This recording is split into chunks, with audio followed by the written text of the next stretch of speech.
Bonjour à chacun d'entre vous, bienvenue sur Séphiroth et compagnie. Je vous retrouve pour les énergies du mois de décembre en ce qui concerne les Capricornes.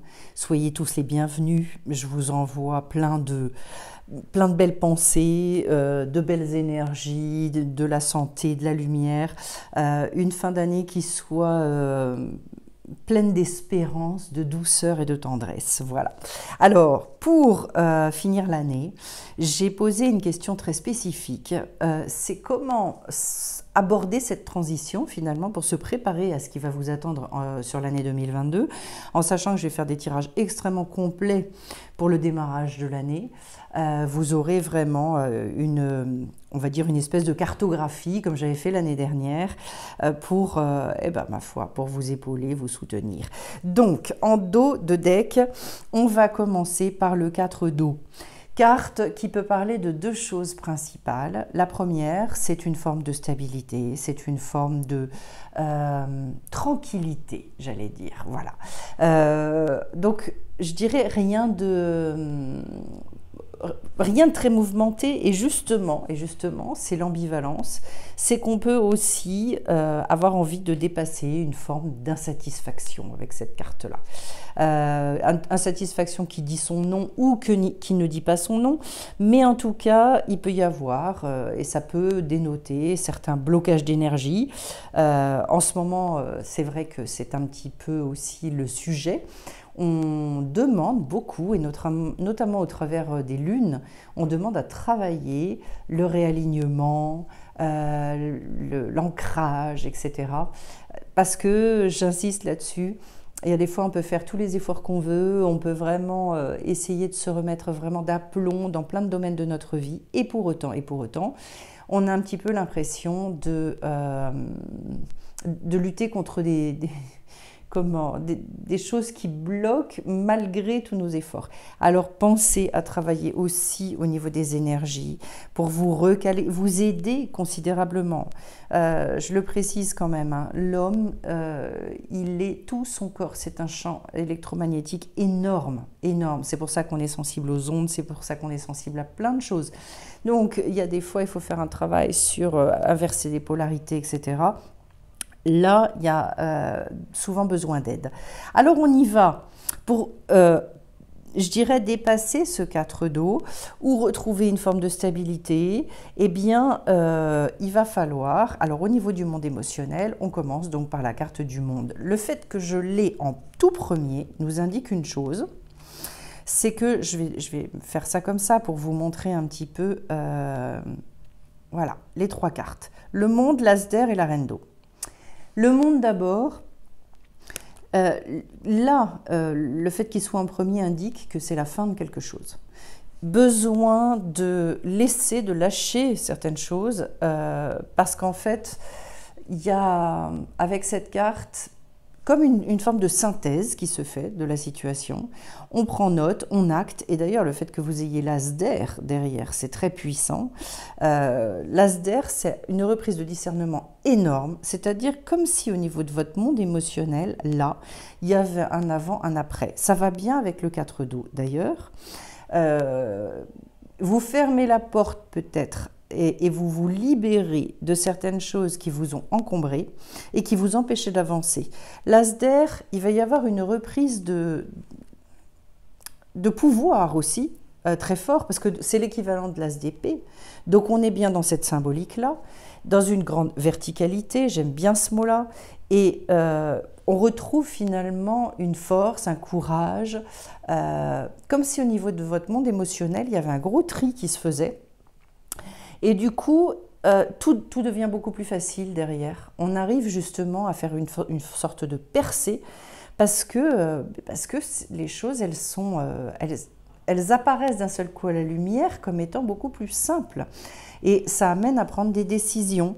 On peut le faire alors qu'il y a des fois, eh bien, ça bloque. Et surtout, ça vous amène vers la reine d'eau, qui est un degré intéressant, qui nous parle beaucoup du désir. La reine d'eau est pleine de désir. Elle a besoin de remplir cette coupe, une coupe d'amour. Il peut y avoir pour certains l'envie de refaire sa vie. Il peut y avoir, alors que peut-être pendant un temps, vous aviez peut-être abandonné cette idée, lâché certaines choses. C'est la carte de la passion. Le fait qu'on ait pu être blessé à un moment donné de sa vie peut nous avoir occasionné des blocages, je dirais une fermeture. Le fait de se dire non, là maintenant, il faut que je me mette en stand-by, eh bien cette carte, c'est de la réouverture. C'est-à-dire, je suis prête ou prêt à repartir et je vais vraiment beaucoup m'appuyer sur mes émotions, mes sentiments. C'est-à-dire, je vais à nouveau leur refaire confiance. Et ça, je trouve que c'est hyper intéressant. Après, ça aussi, c'est une carte d'ambivalence. Soit on y retourne et on y retourne dans l'enthousiasme en se disant c'est bon, je les dépasse. Soit ça veut dire qu'il peut y avoir encore des choses à lâcher. Parce que oui, les peurs qui ont été accumulées là dans le 4, elles demandent à se dépasser pour accéder au 5. Et la reine d'eau, elle peut vous y aider. Voilà. Malgré le fait qu'elle ait été blessée, c'est une reine qui accepte de repartir. L'autre chose aussi, c'est appuyez-vous sur votre intuition. Ça peut faire appel à des dons médiumniques que vous pouvez avoir. En tout cas, on vous dit, soyez généreux avec la vie, donnez, allez-y, foncez.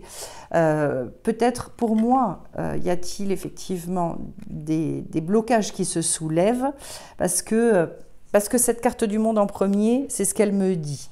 J'arrive à tourner une page et je clôture certaines choses. Et l'as derrière le confirme amplement. Alors après, derrière, j'ai quoi ? Non, c'était pas celle-là, c'était pas dans cet ordre-là, c'est celui-là maintenant. Alors là, j'ai le soleil, magnifique, vous avez des degrés très forts, le 7 de feu et le 9 de terre. Alors, le soleil d'abord, un petit peu à l'image du monde, quelque chose d'extrêmement positif. On démarre par ça. Là, c'est au niveau du psychique, c'est au niveau de votre manière d'appréhender les choses, votre rapport à la vie, ces trois cartes-là. Autrement dit, j'accepte justement de dire les choses, de les laisser venir à la lumière. Et je fais la lumière. Avec l'as d'épée, de toute façon, c'est vrai que c'est très cohérent. Ça veut dire que j'écoute et puis j'ai conscience de beaucoup plus de choses et je joue le jeu avec la carte du soleil. J'arrive à voir avec le cœur, j'arrive à réunifier aussi les opposés dans ma vie. Donc en fait, ce qu'il y a de super avec cette carte, c'est qu'en fait, on n'est plus dans le jugement de valeur. Ça nous permet de réexpérimenter, de repartir et justement de dépasser complètement les blocages. Vous savez, la chaleur aussi, c'est ce qu'on peut utiliser, par exemple, moi je le fais aussi, en travail énergétique et au niveau du corps, on utilise la chaleur. On utilise, moi ce sont les Moxa, je ne sais pas si vous connaissez, mais en tout cas, il y a des baumes aussi qui sont des baumes qui chauffent, etc.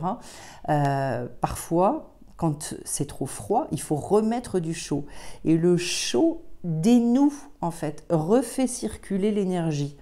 Ça, je trouve que c'est une chose très intéressante, d'autant plus qu'on est en pleine période hivernale et que donc on a besoin aussi.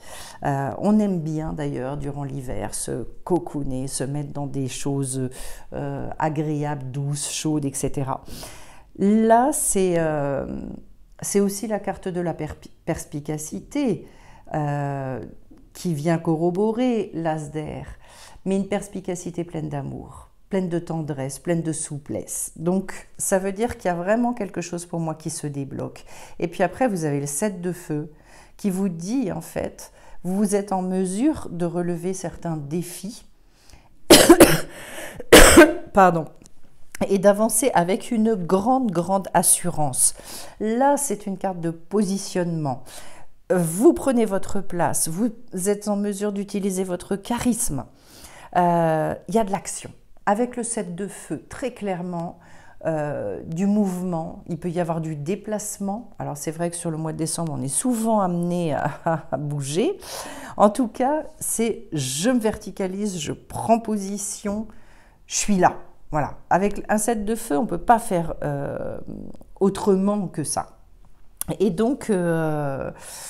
ce vers quoi ça vous mène, c'est le 9 de terre. C'est un magnifique degré parce que c'est un degré d'autonomie. Alors, l'autonomie, pour moi, c'est quelque chose qu'on recherche toute sa vie, puisque l'autonomie, c'est très en lien avec notre liberté. Tous nos enfermements créent un esclavage et une dépendance. Plus on avance et plus on va vers cette belle autonomie, parce qu'on se sécurise. C'est aussi une carte d'abondance. Vous avez un très très beau tirage sur cette ligne-là qui vous montre une reprise de, justement, pour moi, d'ancrage. Et là, on dépasse éventuellement des blocages d'énergie, de l'apathie, etc. Au contraire, on se remet vraiment en mouvement. On arrive aussi à prendre soin de soi avec cette carte-là.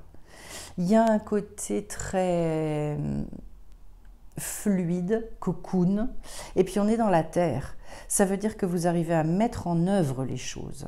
Vous avez cette énergie, vous avez cette capacité à le faire sur le mois de décembre. Et quand on impulse des choses dans la matière, mais c'est vrai qu'on reprend énormément confiance parce que du coup, le monde, la vie, elle nous renvoie aussi tout ce qu'on sème. Même si parfois il faut être un peu patient, même si tout ça, mais malgré tout, les choses viennent, on a des résultats et ça nous remet considérablement en confiance. Alors, je continue maintenant avec le messager de feu, le valet d'eau et le messager d'air. Donc, messagers, ce sont des cavaliers. Ce sont des degrés très forts. D'ailleurs, si je me souviens bien, il y en a un autre qui traîne ici. Ouais, vous avez 3 cavaliers. C'est-à-dire, puisque moi je l'interprète à la Jodorowsky, que vous allez finir dans 3 domaines. Vous allez finir tout un circuit. Au niveau du bâton, c'est tout ce qui va être créativité.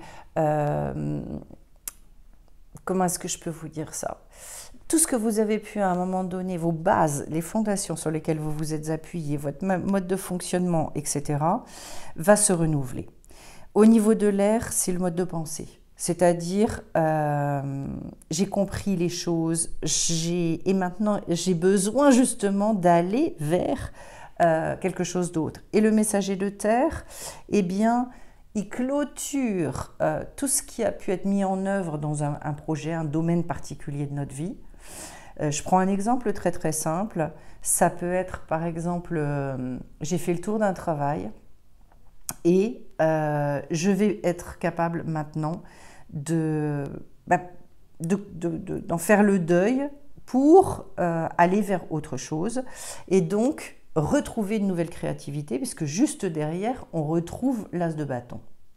Donc si je les lis de manière un petit peu linéaire, ici ça concerne votre domaine professionnel. Le messager de feu, ça me sous-entend qu'il y a quelque chose qui est en train de justement, de se clôturer dans votre tête et que vous êtes prêt à repartir, à reprendre les rênes pour aller vivre les choses de manière beaucoup plus spirituelle, c'est-à-dire beaucoup plus en lien avec les valeurs qui sont les vôtres. Ça, j'arrive à un certain stade en fait de conscience, une conscience qui est très forte et qui permet de respecter son rythme, d'accéder à une véritable paix aussi intérieure. Jodorowsky dit que ce personnage, il a cette sérénité parce qu'il a vaincu la mort. C'est-à-dire, c'est quoi la mort? La mort, ce sont tous les endroits où on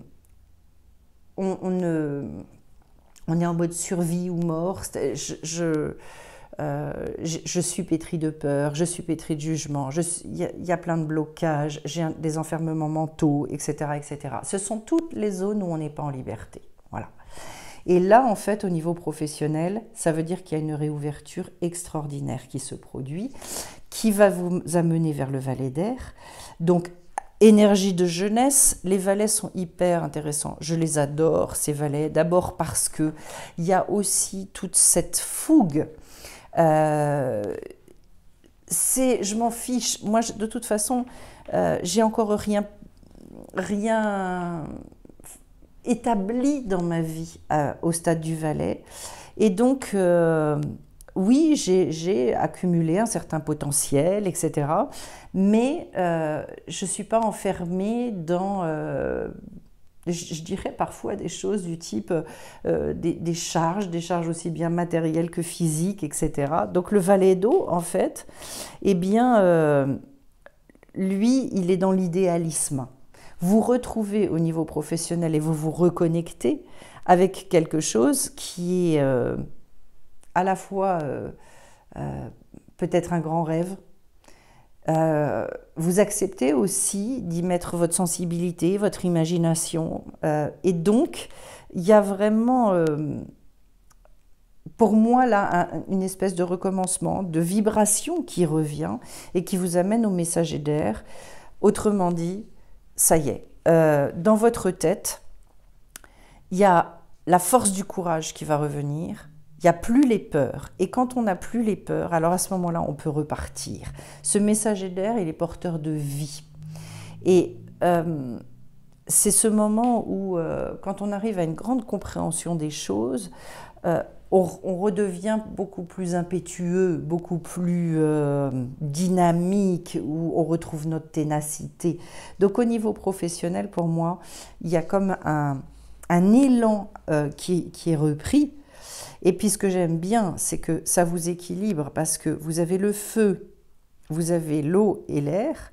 Ça veut dire concrètement au niveau de votre créativité, de votre corps, il y a là une maturité très très forte et vous êtes connecté. Au niveau des sentiments, des émotions, c'est un rajeunissement, c'est un enthousiasme qui revient. Et puis au niveau de l'air, donc du mental, une grande maturité et le fait de retrouver justement ce courage et cette ténacité. Et on finit donc maintenant dans les énergies extérieures matériellement, messager de terre. Et après, vous avez deux cartes absolument magnifiques. Le messager de terre, c'est un... Comment... Je vous l'ai dit, donc cavalier de denier. Lui, il est capable d'acter, d'agir avec beaucoup de décontraction parce qu'il est très partenaire avec la vie. Ce que j'appelle être partenaire, c'est s'attendre à ce que la vie, elle réponde par rapport aux actes que l'on pose, par rapport aux désirs et aux envies que l'on peut avoir, etc. Vous avez vraiment, avec ces trois cavaliers, vous avez comme si vous retrouviez une force et que vous pouviez vous appuyer et compter sur cette force intérieure. Et alors derrière, j'ai la carte de l'appel.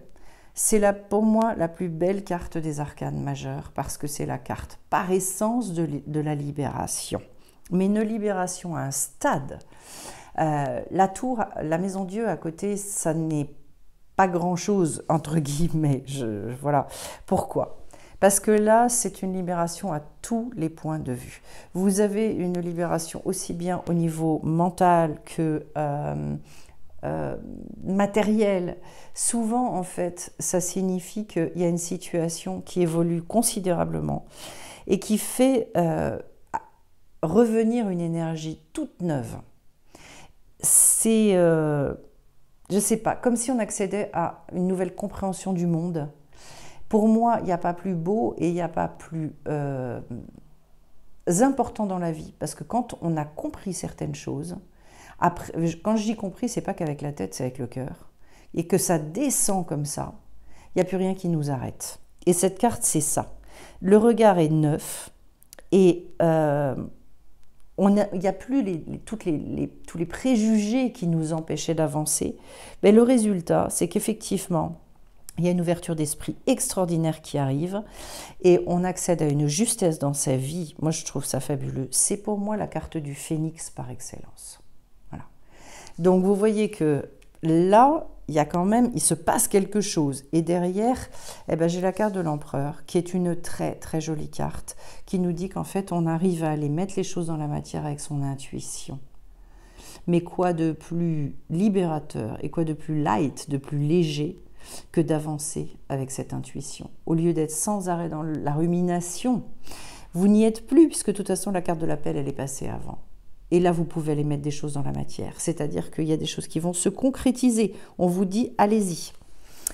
Voilà, vous avez un tirage plein d'énergie, je le ressens comme ça. Et puis alors, on va aller voir maintenant les petites cartes que j'ai tirées en parallèle.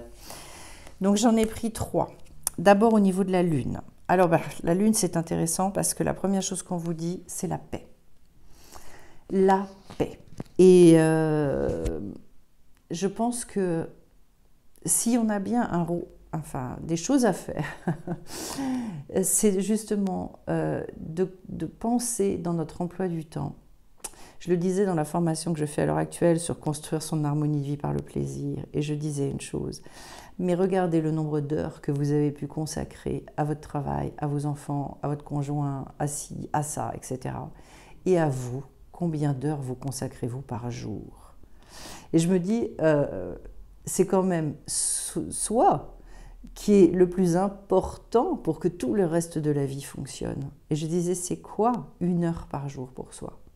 Mais c'est pas 1 heure pour se laver, se coller de la crème en vitesse sur le visage et je sais pas quoi. Non, c'est 1 heure pour soi, pour se faire plaisir, pour mettre en place un moment où on a ce temps avec soi. Et moi, on ne peut pas me dire que c'est pas possible de trouver 1 heure par jour pour soi. Il y a un problème. Et c'est quelque chose qu'il faut faire accepter à son entourage, à ses enfants.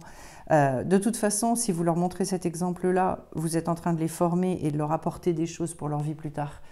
C'est fondateur. Donc, voilà, cette paix-là, cette sérénité, mais il y a à construire ça. Faut pas croire que ça vient parce qu'on n'a plus de problème d'argent, parce qu'on n'a plus de problème de ci, de ça, etc. Les gens, regardez comment fonctionne la vie. Les gens courent toujours après quelque chose. Quand ils sont riches, ils ne sont pas assez riches. Quand ils sont beaux, ils ne sont pas assez beaux. Quand ils sont ceci, ils ne sont jamais assez. Donc la paix, en fait, ça n'attend pas la richesse ou le ci ou le... Non. Même quand on a un super job qu'on adore, etc. La paix, elle est à construire. Alors après, j'ai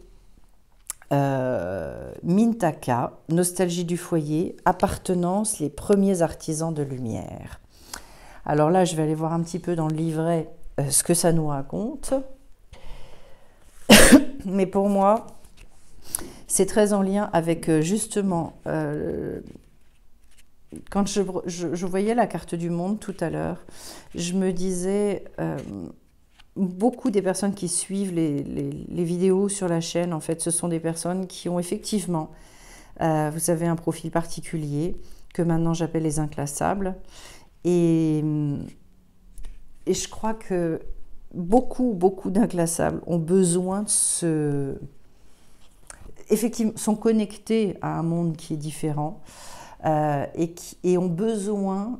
si ce n'est de retrouver ce monde-là, en tout cas de l'exprimer sur cette terre. Et d'ailleurs, ils viennent pour ça.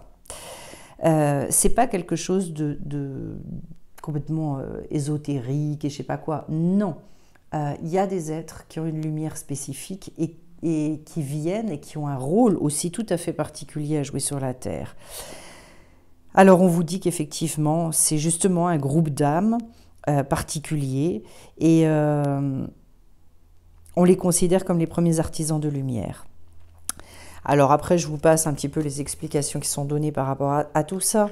Le but, en fait, c'est effectivement d'apprendre à voir le potentiel dans toute chose et la lumière dans tous les êtres. Beaucoup ont la nostalgie de chez eux et ont du mal à se sentir bien sur Terre car ils s'y sentent étrangers. Mais moi, ce que je peux... vous dire par rapport à ça, c'est que ces êtres-là, ils sont en train, ça y est, on parle de plus en plus d'eux.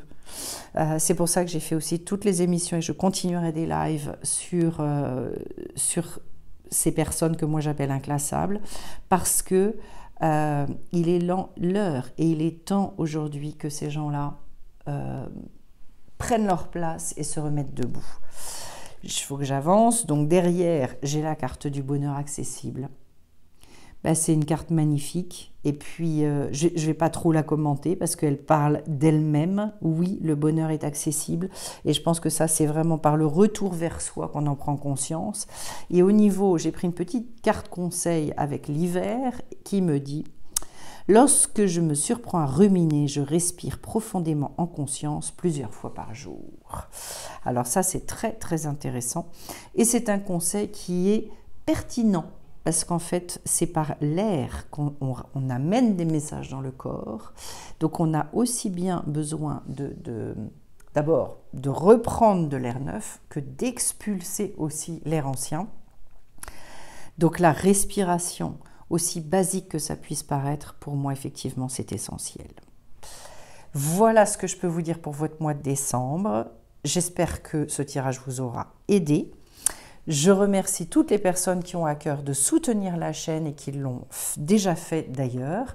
Je précise que vous avez un certain nombre de liens sous les vidéos sur les formations en ligne, sur le site de Sephiroth et compagnie, sur l'actualité, sur justement la cagnotte Cotise Up. Donc je vous remercie pour tous ceux qui ont à cœur de soutenir cette chaîne. Je vous retrouve bien vite sur Sephiroth. Bye!